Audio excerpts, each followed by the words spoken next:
हॉटेलमध्ये मिळतो तसा मऊ लुसलुशीत आणि त्याहून भारी ग्रेव्ही, अगदी सोपी आणि तेवढीच झटपट बनणारी, हॉटेलपेक्षा भारी चवदार. चला तर मग करूयात पनीर मखनी किंवा पनीर बटर मसाला. चला तर मग रेसिपी बघूया. पण त्या अगोदर नमस्कार, मी प्रज्ञाच मेजवानीमध्ये तुमचं खूप खूप स्वागत करते.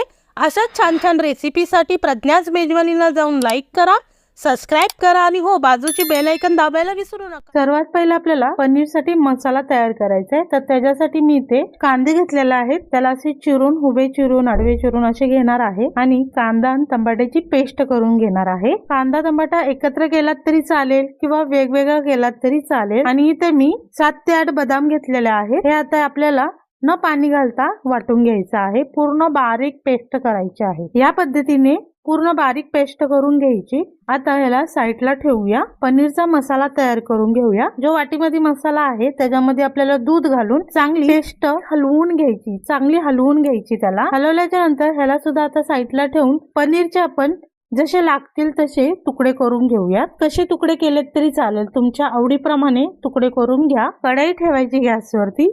कढई चांगली गरम झाल्याच्या नंतर तेल टाकायचं. तेल हलकं तापल्याच्या नंतर त्याच्यामध्ये आपण जे पनीरचे तुकडे केले होते ते घालायचं. त्याच्यावरती लाल मिरची घालायची किंवा तुमचे घरचं लाल तिखट घातलात तरी चालेल. एक 5 मिनिटं चांगल्या पनीरला हलवून घ्यायचंय. जास्त करपवायचं नाहीये. एक हलकस तेलामधून फ्राय करून काढायचं आहे. त्याच्यामध्ये 2 ते 3 तेजपत्ता घ्यायचा. तेजपत्ता टाकल्याच्या नंतर जी आपण पेस्ट तयार केली होती ती घालून घ्यायची. पेस्ट टाकल्याच्या नंतर मसाला आपल्याला चांगला भाजून घ्यायचा आहे. 8 मिनिटानंतर मी झाकण काढते, पुन्हा एकजीव करून घेते आणि जे पनीर मसाला दुधामध्ये आपण मिक्स करून घेतला होता तो मसाला आपण ह्याच्यात घालूया. चांगला मसाला पूर्ण 5 ते 10 मिनिटं चांगला त्याला हलवून घेऊया. साईडनं पूर्ण मसाला चिटकलेला आहे, त्यामुळे आपला मसाला चांगला परफेक्ट भाजला गेलेला आहे. आता ह्या स्टेज मध्ये आपण इथे पाणी ओतून घेऊया. पाणी ओतून पुन्हा 1-2 मिनिटं हलवणार आहे आणि झाकण ठेवणार आहे. हे बघा, अशा पद्धतीने आपला मसाला चांगला भाजला पाहिजे. आता आपण ह्याच्यामध्ये लाल तिखट घालूया.